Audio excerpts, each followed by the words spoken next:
something established, but there's such a young agency at the moment that they're still finding their feet in regards to PMO. And it's at that point in the last 6 months or so that I've realised, geez, we were really, really good back in London. We were doing some really cutting edge stuff, and the level of transformation and change that we managed as well was pretty phenomenal. So, but I think rail in general, I think it's as I said, the Sydney Metro, it's young, it's agile, and it's really up and coming, and it's a fantastic place to work, because I think when you hear rail, sometimes you can sometimes think about the old British Rail and people that have been there for their entire careers since apprentices and 40. You know? But it's certainly not like that these days. You know, it's a really great place to work. No, well, and I'll ask the same question to Martin, I think, because you probably have a view as well.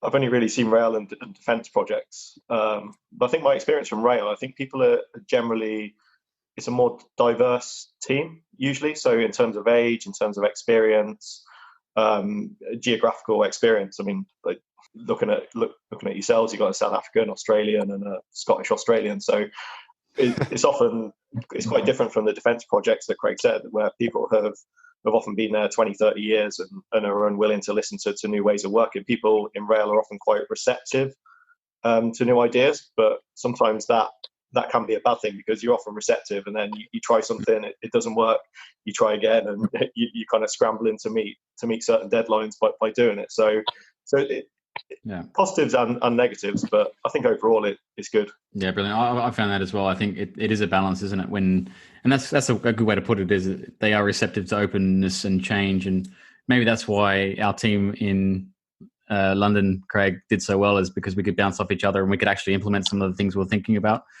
Whereas in defence, you got no chance really, unless it's been provisioned. But generally, they're pretty mature and they tend to stick by the book.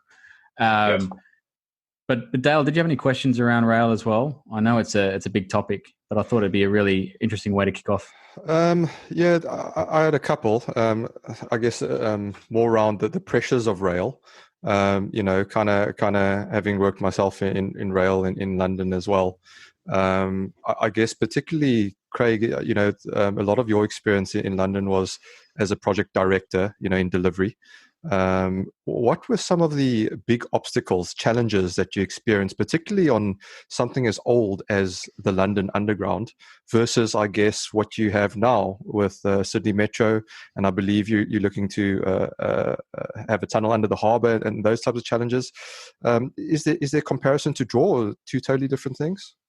No, kinda. I mean, in London Underground, obviously, it's a 100-year-old plus railway, and you're trying to put a state-of-the-art signal system layered across the top of it. So there's obvious challenges when you try and go down and install kit and test kit and all the interoperability and all that sort of stuff. So it's super complex. But in Sydney as well, so half the new, it's called City and South West. So obviously the city part is 7 new stations and all brand new railway. So that comes with its own challenges. But we've got something very similar that we're also converting, the Bankstown line, which is a 100-year-old railway. It's not as complex as what we face in London Underground, but it's interesting that it's never actually been done before in Australia. So it's come with some really interesting challenges, and we've actually drawn upon some of the expertise that we had in London and brought those guys across to the team as well. So, but it's I think it was incredibly challenging in London as well, though, just with the by virtue of the scale of that project as well. I mean, that was the largest resignaling project in the world, and it didn't come without its challenges. But I think the big thing that I saw was just the fact that the Thales team works so closely with the London Underground team, and that's something that I'm trying to foster over here as well. Because at the start, it was we were very much in separate buildings, and it was the same building but separate floors, and then it became more intermingled into families and job families and that sort of thing. And I always remember towards the end when I left that there were some of the meetings that were quite positive, in that if you'd walked in and people didn't have the lanyards on, you wouldn't actually know who was working for which company. And I think that's something that all projects really got to strive for, and it's something that I'm trying to instill over here on the Sydney side as well. Because if you don't have that close working relationship and that one team approach, then these mega projects will fail. Yeah, totally agree with that, and thanks for sharing that insight. And I guess we could touch as we go on leadership and behaviors, and from both perspectives, from Craig, from your, I guess, quite senior level, and Martin, and yours as you're coming up through your career. But before we go there, I guess switching the same question to Martin, but from a slightly different angle, in terms of that same pressure that you're experiencing, and we worked in quite tight business rhythms, for example, and what we do, I guess, as controls or PMO largely is to take data, turn it into information so that decision makers can make sound decisions, right?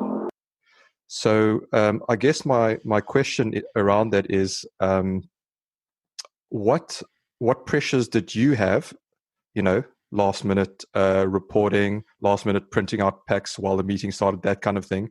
And how do we go about improving in that sort of pressurized situation?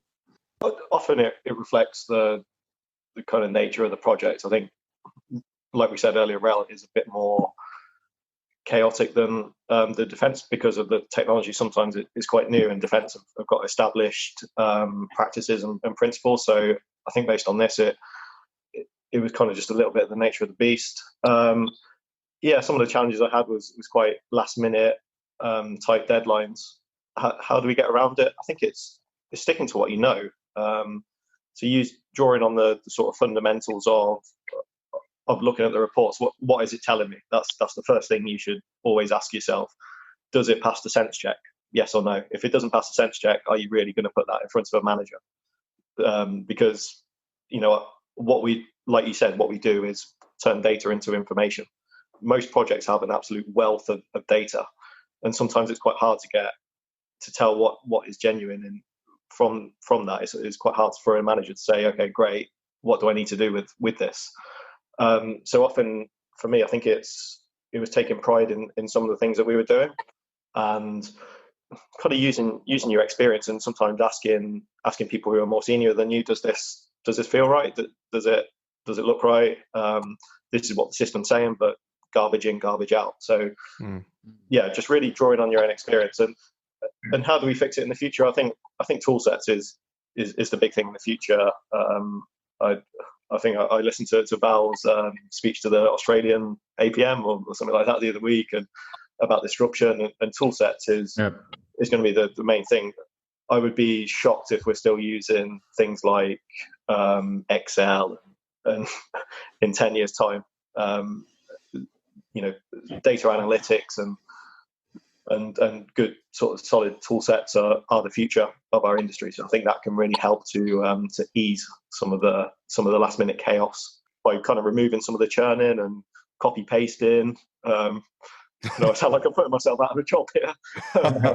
It really is the future, and by doing that, it actually allows us to focus on what we're good at, and what we're paid to do is using our brain. It's not using Control C, Control V. It's having analysing and turning that information into something where you can recommend a course of action to a management team. Yeah, absolutely. Yeah, that's next level, isn't it? That really is next level, Martin. It's about once you've got the accuracy, once you've got the confidence in the numbers, because the first thing a project manager who's got his back against the wall will do is try and say, I draw some doubt around the numbers, or just say, no, I don't think those are right, I don't understand them, I don't get them.